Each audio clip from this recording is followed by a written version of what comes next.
You'd think a $300 billion company would be unstoppable, but ByteDance, the parent company of TikTok, is completely stuck. The Chinese Communist Party is engaged in psychological warfare. There are more than 150 million Americans who love our platform. They can't IPO, they can't cash out, and they can't escape the US-China standoff. How did we get here? What can ByteDance even do? As it turns out, they've discovered a loophole and may not need to IPO after all.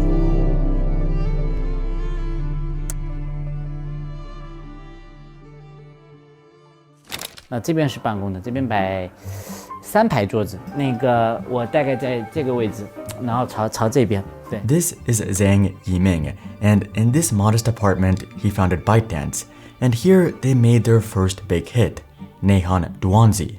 Purely based on the icon, you can probably guess what this app is about. Nehan Duanzi was essentially a big meme sharing app, and the name means profound gags or subtle jokes, and it quickly caught on. It soon had over 200 million signups. Then ByteDance launched another app, Taotiao. This was a more serious news platform and it grew even bigger. It quickly passed 120 million daily active users and 260 million monthly active users. Nehan Duanzi and Taotiao were exploding, with the latter now being the biggest newsfeed app in China. And soon, VC investors were looking at ByteDance with a lot of interest. And it wasn't just for their users. ByteDance had a secret weapon, a highly complex, highly effective recommendation algorithm. But there was also a problem. While Taotiao was the clean, respectable news app which investors liked, not everyone was a fan of Nehan Duanzi. It featured a lot of vulgar content and was attracting ByteDance's unwanted attention from the CCP. Unfortunately, the app was permanently shut down in April 2018. Yet, not all hope was lost. What made ByteDance seem so valuable wasn't their user count, but their algorithm. It's why both of their apps skyrocketed in users. ByteDance was starting to look like a big player, and Zhang Yiming one of China's richest entrepreneurs. But that was nothing compared to what was around the corner. In September 2016, ByteDance released an app called Douyin in China, and you probably recognize the logo. This was TikTok, at least the first version of it. By mid-2020, TikTok had become the world's most downloaded app, but not just in China. It was exploding in the US, and soon over 170 million Americans were using TikTok every month. ByteDance's valuation quickly rose into the hundreds of millions. Then, more trouble. Their previous hit was banned by the Chinese government, but now the other side of the world did the same. Most of us know the battle between ByteDance and the US government over TikTok, but there's something unique about this case. The US is known to be suspicious of Chinese companies. Just look at China Oceanwide or Huawei. But ByteDance was a little different. Instead of just banning TikTok, Congress told them to sell it. Sell the US operations to an approved buyer, ideally a US company. But there's also another complication. TikTok was the international Douyin which launched outside of China in 2017. Then ByteDance bought another app, a US one called Musical.ly, a dance and lip-syncing vertical video app. TikTok didn't have many users, but Musical.ly had millions and was growing fast. So ByteDance bought the app and merged it into TikTok. Why does this matter? Well, these companies never informed the CFIUS or the Committee on Foreign Investment in the United States of the sale or sought clearance. This was a huge red flag. So when TikTok began exploding, the US government took a closer look and realized what happened. There was the risk of user data being sent to China, but another big concern was censorship and even propaganda by the CCP. There were reports of the Chinese government censoring TikToks about Tiananmen Square, Hong Kong, and the Taiwan election. And it's not too big a stretch to believe either, given how the CCP censors information in China and even in their other Chinese products like DeepSeek. TikTok of course denied this, but employee interviews and leaks seemed to confirm it. Then, after many months of hearings, debates, and bureaucracy, the House voted 352 to 65 for a TikTok ban. In Congress, Democrats voted 46 to 2 and Republicans 31 to 15 in favor of the ban. Both sides of the aisle agreed that TikTok had to go. Congress gave ByteDance the ultimatum: sell TikTok or have it banned, which leads us to the difficult spot ByteDance is in today. It seems like all they have to do is find a buyer, but it's much, much more difficult than just that.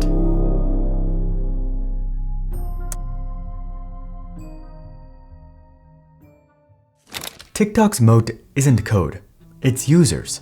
With AI, cloning the app takes just 30 minutes. That's why it's important to spend more time building a user base than building an app, which brings us to today's sponsor, Emergent. Emergent is one of the fastest growing AI startups in the world. In under 2 months, they hit $10 million in annual recurring revenue, and once you see what they can do, you'll understand why.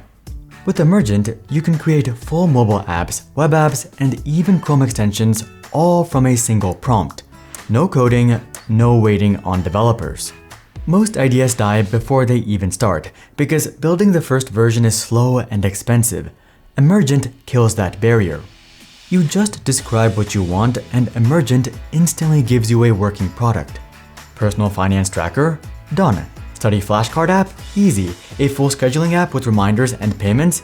You have it before your coffee gets cold. And for technical folk, Emergent's Pro Mode takes things further. You can build custom AI agents tailored to your workflow, like an investment analyzer, where one agent manages 4 sub-agents to analyze your goals and provide a personalized investment plan. It's like ChatGPT, but trained for you and your projects.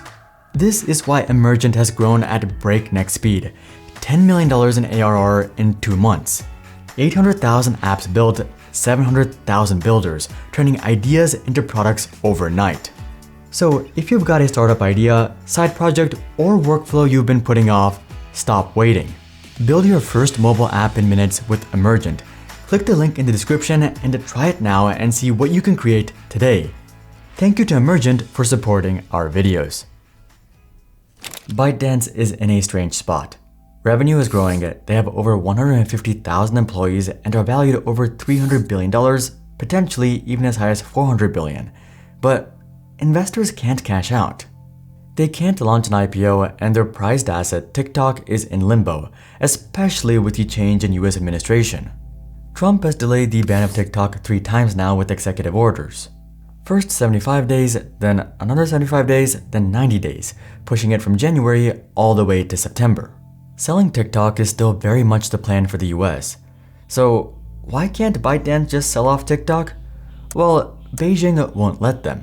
Back in 2020, China added recommendation algorithms to its export control list, aka ByteDance Advanced Algorithm. So ByteDance can't legally sell TikTok with the full algorithm without Beijing's explicit approval. ByteDance also has an internal CCP committee. The company's vice president, Zhang Fuping, is also the company's CCP committee secretary. According to one report, ByteDance has to transmit the correct political direction, public opinion guidance, and value orientation into every business and product line. Beijing also holds something called the golden share in ByteDance's subsidiary, Beijing ByteDance Technology, which they bought in 2021. They own just 1% of the company, but it has special rights, a board seat, veto power over major decisions, and special influence over leadership. To be fair, this doesn't just apply to ByteDance, but all big companies in China. In 2017, the China's cybersecurity law was passed, which requires data generated in China to be stored within the country. The law also came with stricter regulations and more audits by the Chinese government. They get the final say. Both the US and China see TikTok as a geopolitical asset and a dangerous one for either side to control.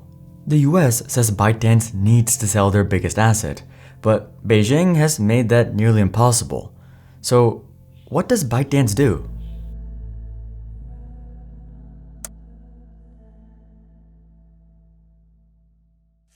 For the past few months, ByteDance has been building something called M2, something that might change the entire social media landscape. Back in China, their local version of TikTok is called Douyin. It's very similar, but you can't access it unless you're inside China, and it has subtle changes to the algorithm. They're taking the same approach with a new app, M2, but for the US. A standalone TikTok operating on a separate algorithm and data system from its global app. This is likely the TikTok they'll sell, and this is huge. Users from outside the US will not find the American version in their app store. TikTok, the most downloaded app on Earth, will now have not one, not two, but three different ecosystems, three versions of TikTok, a breakup of the global internet. The magic of TikTok is the giant shared algorithm. Trends or sounds can go viral in a matter of hours. With M2 though, US content won't go viral in Europe or Asia, and vice versa.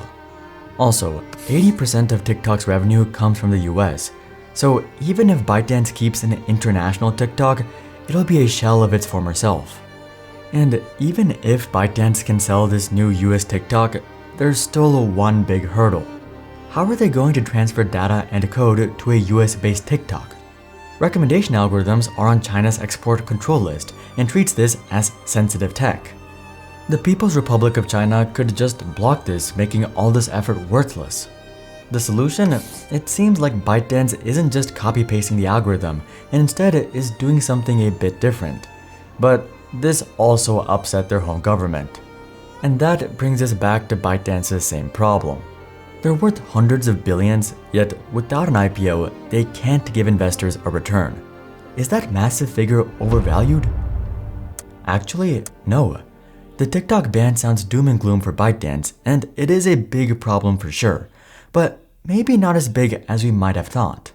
ByteDance's revenue in 2024 was $155 billion, a 29% jump year over year. How much of that do you think comes from TikTok? Not Douyin, but just TikTok.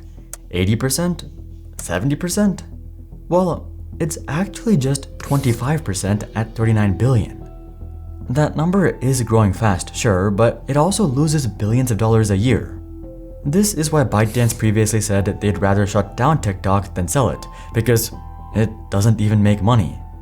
TikTok is huge, yet only a small part of ByteDance, which reveals what's really going on. ByteDance, TikTok US is a very small part of the overall business. It is an exciting part of the story for sure, but relative, it's not profitable, and just relative to the overall size, it's a very small part. The vast majority of ByteDance's revenue still comes from China, from Douyin, Taotiao, and their other apps, an estimated $116 billion. But the TikTok gridlock has halted its IPO plans. Going public would drag the fight into the open, which ByteDance and especially Beijing don't want. US regulators and lawmakers would have a field day, so ByteDance is kind of just giving up. They're skipping the IPO altogether. ByteDance has quietly accepted that staying private might be less of a pause and instead the new normal. They're rebuying shares from employees and investors at $189 a share. Most companies do this now and again, but ByteDance is doing this twice a year. This lifts the company valuation, at least the implied valuation, and it gives investors and employees an exit and a payday without a public IPO. It shows everyone that ByteDance is making good money instead of just being an overvalued tech giant, which attracts even more investors. A regular, consistent opportunity for people to sell their shares adds nice predictability for them. They don't have to wait indefinitely for a big cash out. It's definitely not the same as daily trading on the Nasdaq, but it's still a good solution. It's a DIY IPO. It tells everyone that ByteDance is confident, profitable, and not going anywhere, even if TikTok shuts down. If TikTok ever escapes the US-China trade war, ByteDance will likely do an IPO. But for now, ByteDance has simply accepted its fate and has formed a middle ground. Another Chinese giant that's having a hard time is Temu, who burned billions to capture the market, but they can't seem to retain any users. Check out this video to learn more, but until then, I'm Hari, and I'll see you guys on the next one.